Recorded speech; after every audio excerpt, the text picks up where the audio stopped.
This week we're going to be finishing our AMC 304 build. We're going to prime the oiling system, set up initial timing, get the clutch, transmission bolted on this thing, and then we're going to drop it into our 77 CJ7. Let's check it out. Last week we ended on installing push rods and rockers. The intake manifold wasn't on. I did go ahead and install that. It's a little tricky on these AMCs. It has the valley pan gasket, which is this guy here. And on top of that, we have the internal oil line in the lifter valley, which is why I had to cut some holes. And then I got kind of carried away trying to get the right fit, so I ended up getting a brand new pan, making the exact cut that I needed to, and everything fit well. If you want to know what that's all about, I made a whole video on that internal oil line. And then again, with this valley pan, you have to spray the intake ports with copper coat, and then make sure you have RTV around the water ports. And then RTV on the front and the back walls here, gooped on pretty thick. Lay down the intake, bolt it down. Before I prime the oiling system, I'm gonna remove this plug. This is where the factory oil pressure sensor goes, but I'm gonna run a mechanical oil pressure gauge through that port. That way we can see actual oil pressure. I don't wanna trust the gauges necessarily in the Jeep. Then we're gonna prime the motor, make sure we're getting oil everywhere. Got the block adapter screwed in, oil pressure gauge set up, ready for prime. Got my priming tool chucked up in the drill here. This is just a old Chevy 350 distributor that I cut apart, pulled out the shaft, and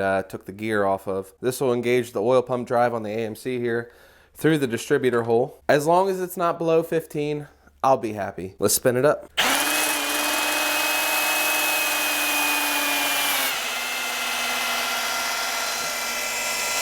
75. All right, we got oil out of that push rod, a lot of oil.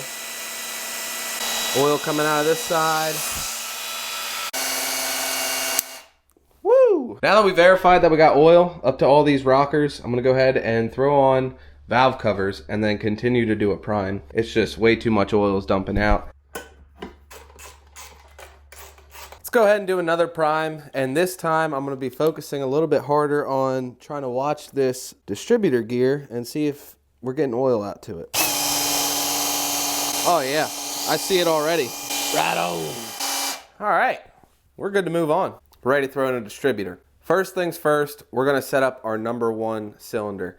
Now on your build, any distributor, you can pick which one of these is #1. And what I mean by that, if you have the rotor pointing at this terminal, you just need to make sure that that terminal goes to your #1 cylinder. So depending on how you build, if you need your vacuum advance pointing a certain direction, say you need it that way, you can make your #1 right here, run it to your #1 plug, and then just make sure your firing order is correct. And what I do from there is once I have where I want cylinder #1 to be, I'm gonna make a mark on the base of the distributor in line with the cap, and I'll put a mark on there too so I remember that. So now that we have a mark on the base, we can take off the cap and line up our rotor. We'll put the distributor aside for a second and we'll talk about initial timing. Like we were talking about, cylinder 1 with the distributor. We're gonna be getting cylinder 1 up to top dead center, but not quite. We're gonna stop it before top dead center, more specifically about 12 degrees before top dead center. This is just the initial setup. Once the motor is running and broken in, then we can get out the timing gun, twist on the distributor, and really fine tune it. So we'll come over here to the driver's side cylinder head, and what we're looking for is that exhaust valve to open.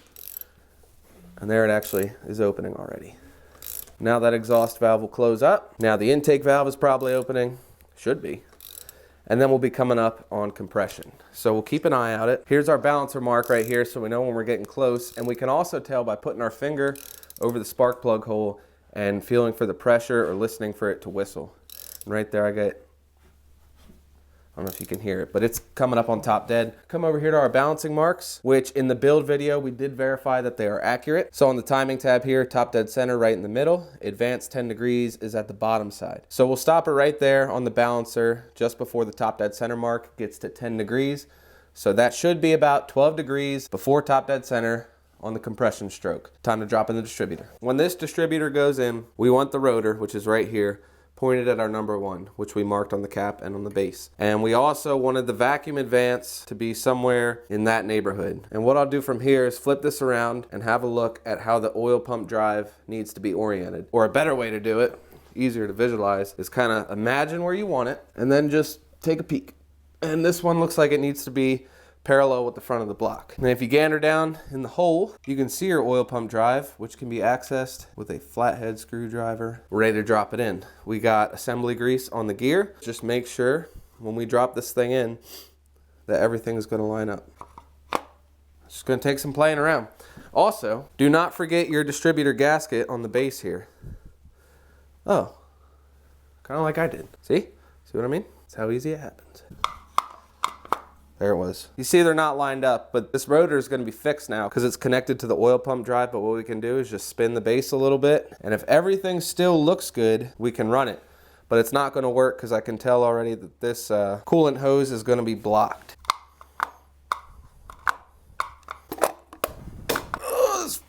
This is the fun part, man. Oh, first shot. How about that? There it is, finally. So flush at the base. Now we can line up our rotor up here with number 1 right here. Okay.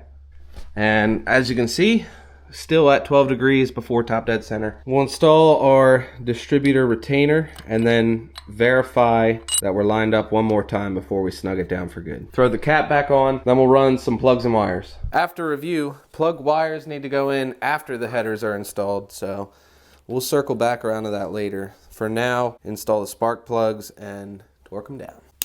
From here, everything else, the accessory drive, all the other hoses and whatnots, that can wait till it's in the Jeep. There will be plenty of room to work around. Real quick, I'm gonna bolt on the motor mount brackets, and then we got some work we need to do to the Jeep to get it ready for the engine. Got those brackets on. Let's go check out the Jeep. First, I'll reposition it so it's in a better spot. Hood's coming off and grill is coming off. Should just be a couple bolts on the hood and then the single body mount for the grill.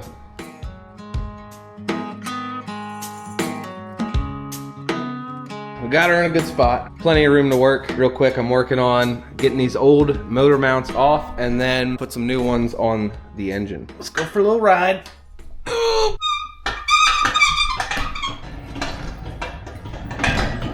They meet again. Put the engine aside for now. We're gonna focus on the transmission. This is the one we're using right here. And the clutch fork is off to the side. The spring is falling off. Throw out bearings out. But I was able to find a rebuild kit for that. And I don't think I quite need everything in the kit, but here's our clutch kit with the throwout bearing, OEM flywheel that I had resurfaced. And then we just need like the ball pivot and these return springs. Let me see what I can come up with. All right, making some progress. So I was looking around for the longest time trying to figure out where this dumb spring hooks to on the bell housing. And I looked in the manual and it turns out there's supposed to be a little bracket behind the ball pivot housing thing, which I do not have said bracket. So I got a washer and drilled an 1/8 inch hole right there. And that ought to work. Sure enough, that did the trick. Check it. Now that the transmission's squared away, it's time. I got the yoink plate bolted up. Come on now. Let's get her off the stand.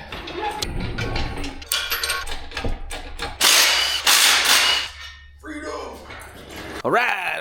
Back of the motor. I hammered in the pilot bushing into the crank already. I need to remember to put this on right now. Nice resurfaced flywheel, and this should only go on one way. Right there. And I got a bolt ready with some red Loctite on it. The torque spec is in, and it is no joke at 105 foot-pounds. But I got an idea. I'm gonna put a bolt right here. Then there's some drilled edges here on the flywheel. I'm gonna put another bolt right there. This ought to work. That wasn't too bad. Clutch is next, so we gotta get her decent. We have our clutch. Nothing fancy here, guys. Stock replacement. Clutch alignment tool into pilot bearing. Pressure plate, get that mating surface spiffed up. Gotta go a little bit at a time as it squeezes in. I think the compression should be enough to hold 40 foot-pounds. Indeed. Shoot, I guess we're ready to put the transmission on here. All right, here we go. Now, here's the thing. This is gonna go one of two ways. One, it'll slide right on and it'll be fine. Two, it'll fight us for about an hour until we finally get it on. Somewhere in the middle, unlikely. Greased up the face of the throwout bearing, greased the splines going into the clutch, and I threw this transmission in gear. That way I can turn the output shaft to hopefully try and help line up the splines. Now I'm gonna take a peek in here. It looks like we do have a tooth right at the 12 o'clock position. So I'm gonna try and do that. Man. Ooh, well, that sounds about right. I literally just turned off the camera and it pretty much went. The input shaft splines are now in the clutch. Now it's just a matter of getting it into that pilot bushing. Right there. All right, let me see if I can slip a bolt. I did get it, but it ended up going the second way. You know, fighting with it for a long time. It's all good though. We got her. Man, let's install this thing. Well, 3 years later, many months of work, and it's time. Let's throw in this engine. Gonna be a little heavy on the tail end of things. We have liftoff. In we go. Get that transfer case to clear that motor mount, and then we'll drop her down just a bit. Bring her down a little bit more and keep right on going. All right, we need some lift on the transmission to level things out. Now this is interesting. I'm about maxed out. It's hitting the bumper. I kind of need to set this motor down and grab the front hook at this point. Actually, I could probably set it right there and readjust. It's sitting on the motor mount, it's just not in the right spot. That ought to give us plenty right there. Now we just gotta get these motor mount holes to line up and we'll be home free. This one's close. There it is. A little crunchy on the back there. You all right? Oh yeah, that's so close to lining up. It's not even funny. There it went. Let her down. Yeah. Motor mount in, send her home. Good deal. What a good feeling. The motor is in. I got the motor mounts bolted in and tight, and then we still have the floor jack supporting the transmission. Now I did take care of a few things. I got the cross member out, and then I bolted up the transmission mount to the transmission. I got the clutch hooked up. That's that new linkage. I got the slack adjuster feeling pretty good. Yep, here's the clutch. Oh yeah. Clutch feels great. All mechanical. Over here, I was taking care of some boring maintenance things. I flushed the transfer case, drained and refilled. Same with the transmission. Cool thing is they both just take regular old gear oil. One more thing to do up top here is clean this up, lay a bead of RTV, and get the shifter on here. All right, I cleaned up a little bit. Cross member is in, bolted down. Forgot there was a grease fitting on the Z bar there, so I greased that up. Clutch feels good. And I RTV'd the shifter and tightened all them bolts. We're gonna be grabbing gears here soon. Moving on. So here's the deal. I gotta get this done tonight. Ready to fire tomorrow. I need to get a lot done in case I need parts. Like, I think I definitely need exhaust gaskets. I'm probably gonna need some fuel line or some hose or something. It's gonna come up. So we need to get cracking. I'm gonna get this hoist off of here because it's not doing much anymore. Plan is, I'm gonna get the front accessory drive done first. That way I can run wiring. Once I run wiring, I can hook up the starter and then run plug wires. It's probably gonna take a while because it's been 3 years since I took this apart. Luckily, I did do a teardown video, so I'm gonna be referencing that back and forth, seeing where stuff goes. So I'm gonna knock that out quick and I'll check in with you.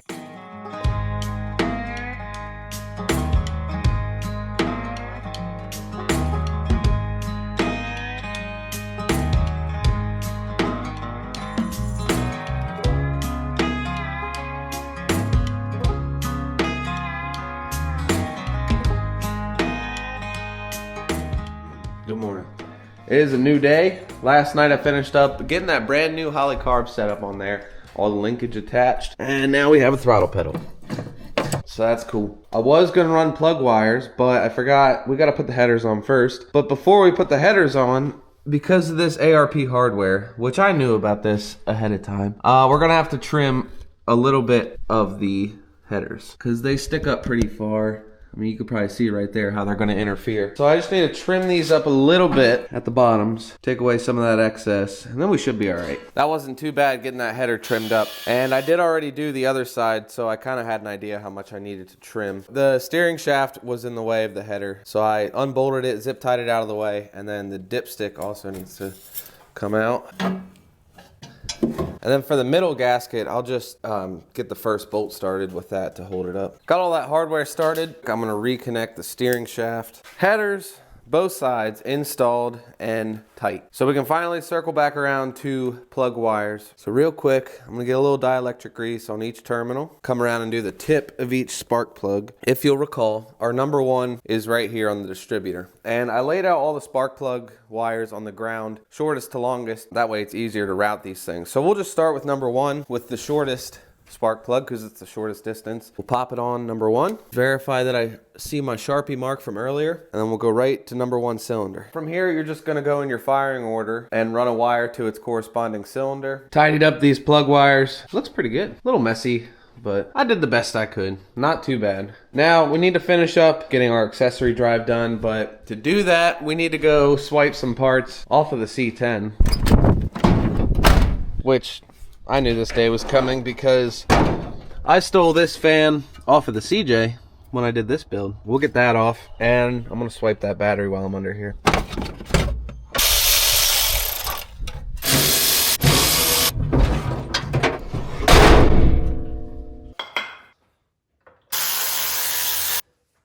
This belt's way too big. We'll be all right running without power steering. I got temporary gauges hooked up, oil pressure, water temp, and tack. Next, get this front clip back on, install the radiator, and run our hoses for that. Where you at? Oh, babe. Can you help? Well, the grill's really light, but I just need to line up this hole, so just pick it up so I can see the hole. Damn, we're in a tight spot. Can I switch hands, get on that side so I can use my left hand more? Yeah, thanks. Oh. Want to grab that one? I forget if they go over or under. I think they go under. Oh! Babe, watch your mouth. Really? Yeah? Yeah. Sweatpants. Route this headlight wiring quick before I get the rad in place.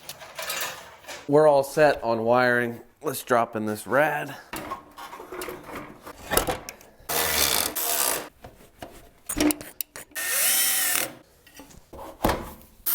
Time to hook up the battery, do a little fire check.